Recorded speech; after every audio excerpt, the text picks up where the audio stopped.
가이사의 것은 가이사에게, 하나님의 것은 하나님께. 이 말씀을 잘못 전하는 사람들이 적지 않습니다. 이 말씀 한 구절만 딱 떼어놓고 보면 마치 예수님께서 이렇게 해라 저렇게 해라 말씀하신 것처럼 들립니다. 그러나 예수님께서 이 말씀을 하신 이유와 상황을 보면 어떤 상황인가, 왜 이런 말씀을 하셨는가를 알 수가 있습니다. 오늘 우리가 읽은 말씀 앞부분 뭐라고 나와 있습니까? 바리새인들이 예수님을 올무에 걸리게 하려고 예수님을 시험하기 위해서 자신의 제자들과 헤롯 당원들을 예수님께 보내어 물어보게 했다라고 말씀에 나옵니다. 그때 예수님께서 하신 말씀이 바로 가이사의 것은 가이사에게, 하나님의 것은 하나님께 드리라고 말씀하신 것이죠. 예수님께 이런 질문을 한 사람들이 몰라서 물어봤을까요? 아니죠. 그렇지 않죠. 어떻게 해서든 말씀에 나온 대로 예수님을 책잡아서 올무에 걸리게 하려고. 눈에 가시 같은, 당시에 예수님은 이 바리새인들하고 뭐 종교 지도자들, 이 사람들한테는 뭐 그 사람들뿐만이 아니라 아무튼 눈에 가시 같은 존재였거든요. 그래서 이 예수라고 하는 인간을 어떻게든 좀 처리를 하려고 머리를 쓴 것인데 예수님께서는 당연히 그러한 것에 넘어가지 않으셨다라고 하는 것입니다. 이 바리새인들이 헤롯 당원들을 함께 보냈다라고 이제 말씀에 나오는데요. 이 헤롯 당원들은 그러면 어떤 사람들입니까? 당시 이스라엘은 로마의 지배를 받고 있었던 상황입니다. 그렇죠? 그리고 이 헤롯 당원, 이 헤롯 당이라고 하는 이 사람들은 어떤 사람들인가 하면 로마로부터 위임을 받아서 이제 이 이스라엘 땅, 그쪽 땅을 다스리고 있었던 아주 친로마적인 정치 세력이 바로 헤롯 당이었다라고 하는 것입니다. 그러니까 이 바리새인들이 머리를 아주 잘 쓴 거죠. 그렇죠? 자신의 제자들도 보내고 이 로마의 아주 친로마적인 헤롯 땅, 이 정치 세력들도 보내서 예수님을 양쪽에서 공격한 거예요. 그러니까 세상적으로도 종교적으로도 빠져나갈 수 없는 이 덫을 준비한 거죠. 그런데 예수님께서는 아주 지혜롭게 가이사의 것은 가이사에게, 하나님의 것은 하나님께 드려라. 이러니까 이 사람들이 이제 어떻게 해요? 할 말이 없어요. 그래서 그냥 놀랍게 여기면서 돌아갔다라고 이제 우리가 말씀에서도 보게 되는데요. 자, 그럼 이 말씀을 통해서 어떤 분들은 11조를 해야 한다, 또 어떤 분들은 하지 않아도 된다, 이런 이야기를 하십니다. 그런데 그러려면 우리가 성경 말씀을 좀 알아야 됩니다. 그 중에 구약 말씀을 좀 알아야 돼요. 말씀을 거꾸로 한번 올라가 보겠습니다. 구약 성경 마지막이 어떤 말씀으로 끝납니까?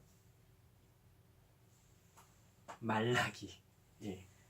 말라기 서로 마지막이 이제 끝나고 마태복음이 이제 시작되는데 뭐 한 400여 년의 공백기가 있다라고 해요. 그걸 뭐 암흑기라고 하기도 하고 뭐 침묵기라고도 하는데 그것은 이제 나중에 우리가 또 한번 배워보도록 하고요.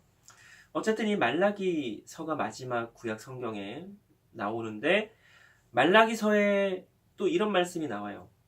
11조를 한번 해봐라. 11조를 하면 너희가 아주 큰 복을 받을 거다라는 이제 말씀이 나와요. 그런데 또 이 말씀 한 구절만 가지고 11조 해봐라. 그러면 아주 큰 복을 받을 것입니다. 라고 또 말씀을 이상하게 해석하시는 분들이 또 계세요. 그런데 말라기서는 4장까지밖에 없거든요. 한번 읽어보세요. 그 내용이 어떤 내용이냐?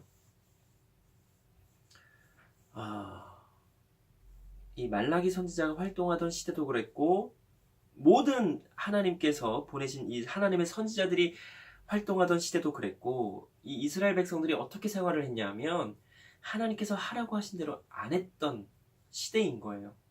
그러니까 하나님께서 선지자를 세우셔서 경고의 말씀도 하시고 권면의 말씀도 하시고 위로의 말씀도 하시고 회복의 말씀도 하시고 다 그렇게 말씀을 전하신 거란 말이죠. 중요한 것은 이 말라기서의 내용은 이스라엘 백성들이 하나님의 말씀대로 전혀 살지 않고 있던 상황에서 말라기 선지자가 너네들 이렇게 살면 어떻게 해? 하나님께서 말씀하신 대로 살지도 않고 하나님께서 드리라고 한 대로 헌금도 11조도 하나님께 드려야 할 그 어떤 것도 하나님께서 말씀하신 대로 드리지 않고 니네들 마음대로 드리잖아. 예를 들면 이런 거예요. 옛날에는 돈이나 뭐 이런 것보다도 가축이나 이런 걸로 하나님께 드렸단 말이에요. 제사를 드리고 번제를 드리고. 근데 예전에도 왜 이야기한 적 있지만 이 사람들이 참 악했어요. 얼마나 악했냐면 그 왜 막 양들 중에서도 못생기고 얘는 잡아먹어봐야 별로 중요하지 않아. 그리고 막 나이 들고 못생기고 아무튼 막 절룩거리고 막 아무튼 흠 많은 것들만 하나님께 드린 거예요. 그리고 진짜 토실토실해 보이고 정말 좋은 것들은 자기가 취하고. 그러니까 그리고 11조도 어떻게 해요? 제대로 안 하는 거예요. 헌금도 봉헌물도 어떠한 것도 제대로 하지 않고 어떻게든 좋은 것들은 자기네들이 취하고 자기네들 좋은 대로 하면서 하나님께 이만큼 내가 했다, 우리가 했다. 근데 뭐가 문제냐? 이런 식으로 아주 뻔뻔하게 사니까 말라기 선지자를 통해서 하나님께서 그렇게 말씀하신 거예요. 니네들 11조 제대로 한번 해봐. 온전한 11조를 한번 드려봐. 내가 하늘 문을 열고 너에게 쌓을 곳이 없도록 복을 내려주는지 안 내려주는지. 하나님께서 이 정도까지 말씀하신 거는 11조 해라가 아니에요. 니네들 왜 내가 너희들에게 말한 대로 살지 않아? 이 말씀을 하신 거예요. 안타까운 마음을 가지고. 그런데 이 말씀이 어떻게 11조를 해봐라. 복을 내리실 거다. 어떻게 이렇게 말씀이 둔갑할 수가 있냐고요. 그렇게 해석을 해서는 안 되는 거라는 거죠. 그래서 말라기 선지자 그 말라기서의 그 4장의 내용은 다 이런 내용인 거예요.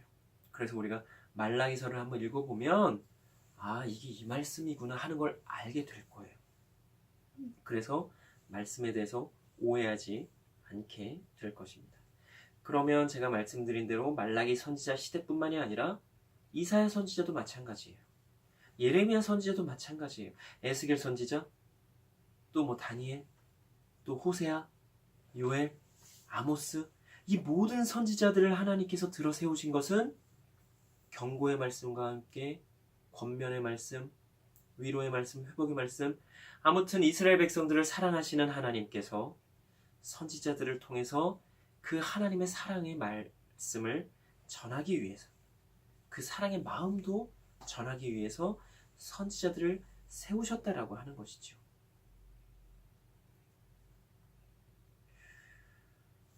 그럼에도 이스라엘이 결국 멸망하게 된 이유가 무엇입니까? 하나님의 말씀대로 살지 않아서입니다. 다른 이유 없어요. 11조 안에서? 아니요. 헌금 안에서? 아니요. 하나님께서 말씀하신 그대로 살지 않았기 때문입니다. 만약에 이스라엘 백성들이 하나님께서 하라고 하시는 대로 살면서 조금 방탕하게 살았다고 한번 생각해 봅시다. 제 생각에는요, 아마도 그랬다면 하나님께서 아수르와 바벨론에게 멸망당하게 하시고 70년 동안 포로 생활하도록 그렇게 하지 않으셨을 거라는 생각이 듭니다. 하나님의 말씀대로 살면서 어느 정도 조금 방탕하게 살았다면 말이죠. 그런데 이스라엘 백성들은 참으로 안타깝게도 하나님께서 말씀하신 대로 살지 않았다라고 하는 것입니다. 하나님께서 그 많은 선지자들을 보내셔서 경고하셨음에도 그 경고를 듣지 않은 결과가 멸망이고 70년간의 포로 생활이었다라고 하는 것입니다. 자, 그러면 어쨌든 그렇게 고대로부터 자신들의 조상들이 그렇게 살아왔던 것을 이 바리새인들이, 사두개인들이, 율법사들, 서기관들, 대제사장들, 장로들, 이 사람들이 몰랐을까요? 그 상황을 모르지 않았을 것입니다. 왜냐하면 이 사람들은 그 성경에도 아주 능통하고 율법에도 아주 능통한 사람들이었거든요. 그리고 누가복음 18장 9절로 14절에도 나오지만 11조 등의 헌금 생활을 하고 있었음을 우리가 말씀을 통해서 알 수가 있습니다. 그런데 문제는 정말로 하나님께서 원하시는 대로 하지 않았다라고 하는 것입니다. 하나님께서 뭐라고 말씀하셨습니까? 지난 한 주간 마태복음 5장부터 7장을 한번 읽어보자라고 말씀을 드렸는데요. 읽어보신 분들은 아실 거예요. 은밀한 중에 기도하라고 하셨고요. 은밀한 중에 구제하라고 하셨고, 보물을 하늘에 쌓아두라고 말씀하셨습니다. 그리고 한 사람이 두 주인을 섬기지 못할 거라고 말씀하시면서 하나님과 재물을 겸하여 섬기지 못할 것이라고 분명히 말씀을 통해서 우리에게 말씀하셨습니다. 하나님께서는 은밀한 중에 하나님께 드릴 것을 드리라고 말씀하셨습니다. 그런데 바리새인들 뿐만 아니라 모든 종교 지도자들이 대놓고 나는 이만큼 해 라고 자랑하듯이 했다는 것이죠. 그리고 말씀대로 조용히 하는 사람들을 보고서는 자신들이 모르잖아요. 이 사람들이 하는지 안 하는지. 그런데 뭐 하는지 안 하는 것 같이 보여요. 그쵸? 은밀하게 하니까. 그러니까 도대체 너네들은 뭐 하냐? 이러면서 정죄하고 판단하고 심판자도 아닌데 심판을 했다라고 하는 것입니다. 누가복음 18장 12절에 보면 바리새인이 자기는 일주일에 2번이나 금식하고 소득의 11조를 드렸다라고 분명히 말씀에 나옵니다. 그걸 아주 크게 사람들이 다 들을 수 있도록 그렇게 기도를 한 거예요. 그러면 이 당시에도 봉헌 생활을 한 것이고 11조 생활도 분명히 했다라고 하는 것을 우리가 알 수가 있는 것입니다. 자, 그러면 또 궁금해 하시는 분들이 계실 겁니다. 그러면 왜 신약 성경에는 11조와 관련한 말씀이 없느냐? 구약 성경에는 몇 군데 나오거든요. 저는 그러면 그렇게 질문하시는 분들께 반대로 한번 이렇게 질문 드려보겠습니다. 그러면 11조뿐만이 아니라 구약에서 말씀하시는 율법과 관련해서 대표적으로 10계명이 있는데요. 왜 10계명에 대해서는 다시금 이야기를 하지 않는가? 그런 부분도 우리가 좀 생각을 해보면 좋겠다라는 생각이 듭니다. 그리고 예수님께서 여러 가지 말씀하신 것 중에 보면 대부분 사람들이 율법에 대해서 오해하고 있고 잘못 알고 잘못 해석하고 잘못 적용하는 부분에 대해서 바로잡아 주셨다라고 하는 것을 우리가 말씀을 통해서 분명히 알 수가 있습니다. 그리고 제대로 정확히 해석해 주시고 적용을 제대로 하라고 그렇게 말씀하시면서 예수님께서 직접 몸소 그렇게 삶으로 사시고 보여주신 것을 우리가 말씀을 통해서 알 수가 있습니다. 그리고 아주 중요한 것인데요. 예수님께서 율법을 폐하러 오신 것이 아니라 율법을 완전하게 하려고 오셨다라고 분명히 마태복음 5장 17절로 18절에서 말씀하고 계시다라고 하는 것입니다. 그리고 로마서 10장 4절에 보면 그리스도는 모든 믿는 자에게 의를 이루기 위하여 율법의 마침이 되셨느니라 라고 말씀에 나오고요. 또 로마서 13장 10절에 보면 사랑은 율법의 완성이다 라고 말씀에 나오게 됩니다. 한번 생각해 봅시다. 우리가 이제 학생 중에 공부를 해야 된다는 것을 아는 학생이 있어요. 그리고 공부를 해요. 이 학생이 공부를 하는데 성적이 좋은지 안 좋은지는 우리는 알 수가 없어요. 하지만 어쨌든 공부를 해야 된다는 걸 알고 있고 공부를 나름대로 하고 있습니다. 그럼 이 학생한테 우리가 계속해서 공부해라. 학생은 공부를 해야 되는 거야. 이렇게 이야기할까요? 하지 않죠. 지금 이스라엘 백성들의 상황이 봉헌 생활, 11조 생활 안 한 게 아니라는 말이에요. 분명히 하고 있었어요. 그런데 제대로 했는지는 모르겠습니다. 구약 시대는 분명히 제대로 하지 않아서 하나님께서 선지자들을 통해서 제대로 하라고 이 봉헌 생활만이 아니라 하나님의 백성으로서의 삶을 제대로 살라고 선지자들을 통해서 우리가 하나님께서 말씀하신 것을 우리가 알 수 있어요. 그런데 신약 시대에는 예수님 시대에는 어떻게 했는지를 우리가 알 수는 없지만 부분적인 말씀을 통해서는 우리가 분명히 알 수 있다라고 하는 거죠. 그리고 예수님께서 말씀하신 그 부분들을 통해서 이 사람들이 율법대로 살기는 사는데 제대로 살지는 못했구나. 왜? 율법을 오해했으니까. 제대로 해석을 못했으니까. 이 정도는 우리가 알 수 있다라고 하는 것입니다. 분명히 이 사람들이 하나님의 말씀대로 살려고 하기는 했어요. 살려고. 예. 그런데 제대로 정확하게 해석을 못했기 때문에 제대로 정확히 살지는 못했을 거라는 추측은 우리가 할 수가 있겠습니다.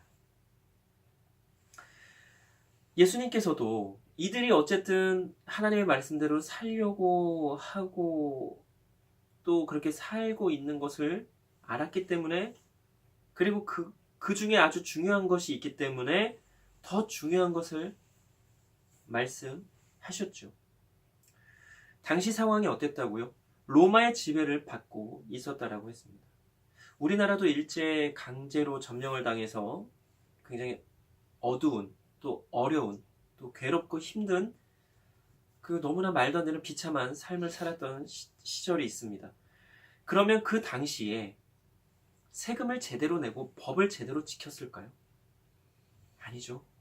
어떻게든 속이려고, 어떻게든 그들의 법에서 벗어나서 어떻게든 지키지 않으려고 노력했을 것입니다. 우리가 이와 비슷하게 말씀을 볼 때에도요, 이 말씀이 쓰여진 시대, 이 시대적 상황, 문화, 이러한 것을 배제하고 보면 안 되겠다라고 하는 것입니다. 시대적 상황을 생각해보고 조금 더 넓게 생각을 해보면 예수님께서 이 땅에 오셔서 더 중요한 것에 대해서 말씀을 하셨다는 것에 초점을 맞추면 말씀이 조금은 더 새롭게 그리고 다르게 보이실 겁니다. 지금도 저 이북에서는 지하교회에서 정말 눈물 흘리며 정말 목소리 내서 찬양하고 싶고, 목소리 내서 말씀을 읽고 싶고, 목소리 내서 함께 교제 나누고 예배 드리고 하나님의 말씀을 듣고 싶어하는 많은 성도들이 있다고 알고 있습니다. 그분들에게 복음을 전한다고 하면서 하나님께서 11조 생활을 똑바로 하라고 그러셨어요. 하나님께 헌금하면 복 받는다라고 했어요. 그러니 우리 헌금합시다. 그러니 우리 11조 해야 됩니다. 이렇게 전하는 게 중요할까요? 아니면 우리가 지금 비록 이 북한이라는 나라에서 공산당의 치하에서 이렇게 고통스럽게 살고 있지만 결국에는 우리가 하나님과 함께 영원히 영생을 누리며 하나님 안에서 참 평안과 평안을 누리는 삶을 살게 될 거라고 하는 이 소망을 가지고 우리가 지금의 이 어려움을 이겨냅시다. 우리 예수님께서 우리와 함께 해주실 것입니다. 이렇게 이야기하면서 복음을 전하는 게 더 중요하겠습니까? 어느 것이 더 중요할까요? 그리고 이 어려운 상황에서 그리스도인답게 살려면, 그리스도인답게 산다는 것은 어떻게 사는 것인지, 어떻게 살아야 되는지 우리 연구해 봅시다. 우리 노력해 봅시다. 우리 고민해 봅시다. 이렇게 이야기하는 게 중요하겠습니까? 아니면 우리가 그리스도인답게 살아야 하니 그 중에 하나인 11조 생활 제대로 하고 헌금 제대로 합시다. 이게 중요하겠습니까? 그분들에게 지금 중요한 게 뭐예요? 당장 생존의 문제가 그분들에게는 가장 중요합니다. 11조? 중요하죠. 그분들은 아마 하지 말라고 해도 알아서 하실 겁니다. 그 부분에 대해서 알고 있다면 분명합니다. 왜요? 그분들은 지금 목숨 걸고 신앙생활하고 계시잖아요. 목숨 걸고 신앙생활 하시는 분들이 그 11조 하나 안 할까요? 만약에 우리가 그렇게 생각한다면 그건 우리가 잘못 해석하고 그분들을 오해하는 거죠. 그분들이 아마 우리보다 더 철저히 그리고 온전히 간절한 마음으로 헌금 생활 또한 잘 하실 것입니다. 우리가 그리스도인으로서 어떻게 살아야 하는가가 더 중요한 부분에 있어서 11조나 헌금 이런 것에 목숨 걸지 않았으면 좋겠습니다. 그것은 믿음 생활 중에 한 부분이지 전부가 아니라는 말이에요. 헌금이 기독교의 전부입니까? 헌금만 하면 다 된 거예요? 아니잖아요. 그럼 전부는 무엇입니까? 예수님처럼. 예수님이 전부예요. 예수님처럼 그리스도인으로서 우리가 어떻게 살아갈 것인가, 이게 기독교의 전부라고 하는 거죠. 그 중에 하나가 헌금이라는 말입니다. 그 중에 하나가 세금 내는 거고요. 예수님께서 말씀하셨습니다. 가이사의 것은 가이사에게, 하나님의 것은 하나님께. 그리고 예수님께서 이렇게 말씀하시면서 눈빛으로 말씀하셨을 거예요. 너희들이 모르지 않지 않느냐? 알지 않느냐? 너희가 아는 대로 해라. 온전히 해라. 예수님께서 그 말씀을 하신 거라는 말이에요. 가이사의 것은 가이사에게, 하나님의 것은 하나님께. 단순히 이 말씀만 하신 게 아니라 그 말씀의 깊은 뜻은 너희가 모르지 않지, 너희가 분명히 알고 있지, 너희가 아는 대로 온전히 해. 그러면 되는 거야. 예수님께서 이 말씀을 하신 거라는 말이에요. 그럼에도 이 말씀 한 구절만 떼어놓고 잘못된 해석을 해서는 안 될 것입니다. 구약 성경을 보면 이스라엘 백성들은 하나님의 말씀대로 살지 않는 것을 우리가 보게 됩니다. 그런데 이스라엘 백성들만 그럴까요? 우리도 똑같습니다. 어떻게든 나 좋은 대로, 나 편한 대로 신앙생활 하는 것은 이스라엘 백성들이나 우리나 별반 다르지 않습니다. 그럼에도 우리는 말씀을 보면서 이스라엘 백성들을 향해서 욕을 하고 손가락질하고 어떻게 그렇게 살 수가 있냐라고 우리는 판단하고 정죄합니다. 그런데 우리가 그렇게 하는 이스라엘 백성들과 우리와 크게 다르지 않다라고 하는 것을 우리는 분명히 알아야 할 것입니다. 한번 우리 자신을 돌아보면 좋겠습니다.